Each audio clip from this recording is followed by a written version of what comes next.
Good morning dear friends. Welcome to our channel English Ways. మనం previous వీడియోలో invitations అంటే మనము ఏ విధంగా ఒక వ్యక్తిని ఆహ్వానించాలి అనేటువంటి పాయింట్ ఆఫ్ వ్యూ డిస్కస్ చేశాము. ఇప్పుడు అదే ఇన్విటేషన్ ని మనము ఏ విధంగా refuse means how to refuse the invitation అంటే ఆహ్వానించినటువంటి ఇన్విటేషన్ ని మనం ఏ విధంగా తిరస్కరించాలి. ఓకే, జనరల్ గా మనం పెళ్లికి కానీ ఫంక్షన్ కానీ అకేషన్ ఎనీ ఈవెంట్ మనకు జనరల్ గా ఇన్విటేషన్స్ అని వస్తూ ఉంటాయి. కొన్ని సందర్భాల్లో బిజీ ఉండవచ్చు, లేదా మీకు ఏదైనా కమిట్మెంట్ ఉండొచ్చు, లేదా ఆరోగ్యము ఏదైనా మనకు డిస్టర్బెన్స్ గా ఉండొచ్చు. ఇట్లా మనకి ఏదైనా కొద్దిగా ఏదైనా మేజర్ ఆర్ మైనర్ గా ఉండేటువంటి మన పర్సనల్ థింగ్స్ వల్ల ఒక ఫంక్షన్ కి ఒక అకేషన్ కి వెళ్ళలేనప్పుడు దాన్ని మనం ఇంగ్లీష్ లో ఏ విధంగా చెప్పాలి అనేది మనం ఇప్పుడు డిస్కస్ చేద్దాం. Okay, before we are going to discuss about it, let us see all of you subscribe our channel in order to update your knowledge and skills. మీ యొక్క నాలెడ్జ్ స్కిల్స్ ని అప్డేట్ చేసుకోవడానికి మన ఛానల్ సబ్స్క్రైబ్ చేసుకోండి. let us proceed. Okay, yes, how to refuse the invitation అంటే మనం ఒక invitation ని ఏ విధంగా మనము తిరస్కరించాలి అనేటువంటి పాయింట్ ఆఫ్ వ్యూలో మనం ఇప్పుడు డిస్కస్ చేద్దాం.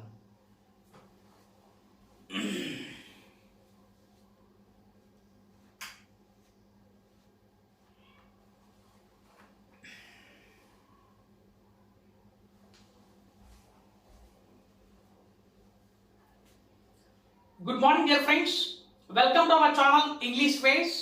మనము ప్రీవియస్ వీడియోలో ఇన్విటేషన్స్ గురించి డిస్కస్ చేసాం. అంటే మనము ఒక వ్యక్తిని ఏ విధంగా ఆహ్వానించాలి అనేది. ఇప్పుడు మనము ఈ యొక్క సెషన్లో how to refuse the invitation అంటే మన యొక్క పర్సనల్ కమిట్మెంట్స్ కానీ లేదా కొన్ని బిజీ షెడ్యూల్స్ వల్ల ఏదైనా కొద్దిగా అనారోగ్య రీత్యా ఒక వ్యక్తి యొక్క ఫంక్షన్కి కానీ ఒక ఈవెంట్ ఒక అకేషన్కి వెళ్ళలేనప్పుడు మనము ఆ వ్యక్తిని మనం ఏ విధంగా ఆ యొక్క ఇన్విటేషన్ ని రిఫ్యూజ్ ఏ విధంగా మనము తిరస్కరించాలి అనేటువంటి వాటిని మనము ఈ యొక్క సెషన్ లో తెలుసుకుందాం. ఎందుకంటే జనరల్ గా మనం కొన్ని సందర్భాల్లో మన యొక్క ఫ్రెండ్స్ యొక్క మ్యారేజ్ కానీ రిలేటివ్స్ యొక్క మ్యారేజ్ కి మనము వెళ్ళలేకపోతున్నామంటే అక్కడ ఇంటెన్షన్ గా కాకుండా మనకి ఏదైనా కొన్ని కమిట్మెంట్స్ అంటే కొద్దిగా బిజీ వెరీ ఎమర్జెన్సీ కానీ లేదా అనారోగ్యం చేత కానీ లేదా అదర్ థింగ్స్ వల్ల వెళ్ళలేనప్పుడు దాన్ని మనం ఏ విధంగా మన ఫ్రెండ్స్ని రిలేటివ్స్ని ఏ విధంగా కన్విన్స్ చేయాలి, ఏ విధంగా ఆ యొక్క ఫీలింగ్ నువ్వు చెప్పాలి అనేది మనం ఇప్పుడు తెలుసుకుందాం. తెలుసుకోవడానికంటే ముందుగా మన ఛానల్ ఎవరైనా సబ్స్క్రైబ్ చేయని వాళ్ళు ఉంటే సబ్స్క్రైబ్ చేసుకొని in order to update your knowledge and skills. మీ యొక్క నాలెడ్జ్ స్కిల్స్ ని ప్రమోట్ చేసుకోవడానికి it is the best number 1 channel. Okay, let us proceed. Okay, ఇక్కడ మనకు I am sorry I am out of station on the day. మనకు first sentence లో I am sorry I am out of station on the day అంటే మీ యొక్క పెళ్లి రోజు కానీ లేదా ఒక అకేషన్ రోజు ఆ రోజు నేను ఇక్కడ ఉండను అంటే ఆల్రెడీ మీకు ఆ అకేషన్ కంటే ముందుగానే మరి ఒక ప్లేస్ లో మీకు ఎంగేజ్ అయి ఉన్నారంటే ఆల్రెడీ మీరు ఆ ప్లేస్ కి ఏదో ఒక వేరే ఈవెంట్ అక్కడ మ్యారేజ్ కానీ లేదా ఒక ఫంక్షన్కి కానీ లేదా ఒక మీటింగ్ కానీ ఏదైనా ఒక ఎగ్జామ్ పాయింట్ ఆఫ్ వ్యూలో కానీ అక్కడ ఆల్రెడీ మీకు ఆ డేట్లో బిజీ ఉంటుంది. ఆ డేట్లో బిజీ ఉన్నప్పుడు I'm sorry I'm out of station on the day అంటే నన్ను క్షమించు ఆ రోజు నేను అవుట్ ఆఫ్ స్టేషన్ లో ఉంటాను. Out of station on the day means of course you may have any examination, you may have any events, you may have any other occasion, you may have any some other function like that. Okay, next let us see the second one. I am grateful about your invitation. మీరు నన్ను పిలిచినందుకు చాలా సంతోషంగా ఉంది but I could not నేను రాలేను. I am very grateful about your invitation but I could not means I feel guilty. I feel guilty means కొద్దిగా అనీజీగా ఉంది అన్నట్టుగా మనము చెప్పవచ్చు. లేదా ఐఎమ్ నాట్ వెల్ నాకు సరిగా లేదు అంటే ఐ ఫీల్ సిక్ అనారోగ్యంగా ఉన్నాను.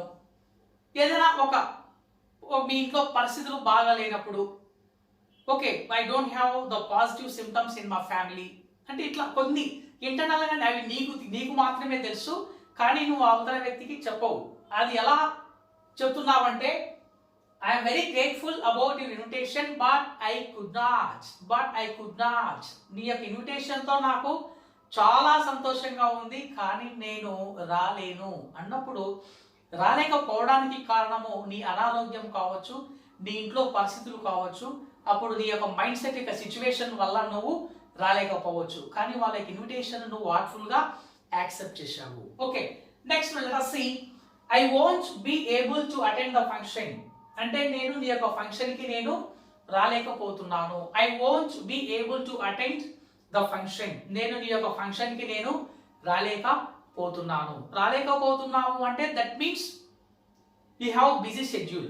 ఆ రోజు నీకు ఏదో ఒక బిజీ షెడ్యూల్ వల్ల నువ్వు already I won't be able to come to your function. Next, thank you but I may not come. Thank you but I may not come. మీరు నన్ను గుర్తించుకొని పిలిచారే, చాలా కృతజ్ఞత. But I may not come, నేను ఆ రోజు రాలేకపోవచ్చు అంటే 50-50% రాలేకపోవచ్చు. If it is possible I may come అంటే అంటే ఒకవేళ వీలైతే వస్తా, లేకపోతే రాలేను. But anyway, thank you for your invitation. మీరు నన్ను పిలిచినందుకు గుర్తు పెట్టుకొని really I'm very grateful to you. నేను నీకు కృతజ్ఞతగా ఉంటాను. Next, please don't mind. నేను రాలేనప్ప ఏమి అనుకోవద్దు. ప్లీజ్ డోంట్ మైండ్ అంటే డోంట్ మైండ్ అంటే నువ్వు మనసులో ఏమి పెట్టుకోవద్దు. జనరల్గా చెప్తూ ఉంటాం చూడండి తెలుగులో కూడా, నేను మీ యొక్క బర్త్డే ఫంక్షన్కి రాలేకపోయినాను, మీరు ఏమనుకోవద్దండి. మీ అబ్బాయి ఫంక్షన్కి, మీ అబ్బాయి పెళ్ళికి రాలేకపోయాను, లేదా మీ అమ్మాయి పెళ్ళికి రాలేకపోయాను, మీరు ఏమనుకోవద్దని అంటారు చూడండి, అదే ఇది. ప్లీజ్ డోంట్ మైండ్, ఇది పొలైట్ అండి, very excellent polite. Don't mind, ఏమి అనుకోవద్దు అంటే ఆ సందర్భంలో మనకు ఆ పర్సన్ కి మీరు చెప్పేటువంటి లైక్ అపాలజీ అంటే ఒక like request, heartful request. Please don't mind, ఏం అనుకోవద్దండి, నేను ఆ రోజు రాలేను. I regret my inability to accept your invitation. I regret my inability to accept your invitation. Let us see. I regret అంటే చింతిస్తున్నాను. మై ఇన్ఎబిలిటీ రాలేకపోతున్నందుకు. టు యాక్సెప్ట్ యువర్ ఇన్విటేషన్ అంటే నీ ఇన్విటేషన్ ని నేను అంగీకరించలేకపోతున్నాను, కాబట్టి చాలా బాధగా ఉంది. దీన్ని మనం ఓరల్ గా చెప్పేదానికన్నా జనరల్ గా మనకు వాట్సాప్ మెసేజ్ కానీ, లేదు ఈమెయిల్ మెసేజ్ కానీ, ఎనీ టెక్స్ట్ మెసేజ్, మనము ఫేస్బుక్, ఇన్స్టాగ్రామ్ ఏదైనా ఒక టెక్స్ట్ మెసేజ్ లో మీ ఫ్రెండ్ కు మీరు పాస్ చేయాలనుకున్నప్పుడు సూపర్, ఇంకా మీకు ఎక్సలెంట్ గా ఉంటుంది. I regret my inability to accept your invitation. Okay, నీ యొక్క ఇన్విటేషన్ ద్వారా నేను స్వీకరించలేకపోతున్నందుకు నాకు బాధగా, చింతగా ఉంది. ఇది రిటర్న్ లో చెప్పొచ్చు, కానీ మనం ఓరల్ గా చెప్తే మనకు అంత అర్థం చేసుకోవడం కానీ ఎఫెక్టివ్ అనేది ఉండదు. It is super in the return format. Excuse me, I have another engagement. ఆ రోజు మీరు లేదు ఒక ఆఫీస్ లో మీ యొక్క బాస్ ని ఇన్వైట్ చేశారు, మీ టీమ్ లీడర్ కానీ, మేనేజర్ కానీ ఎవరైనా కావచ్చు.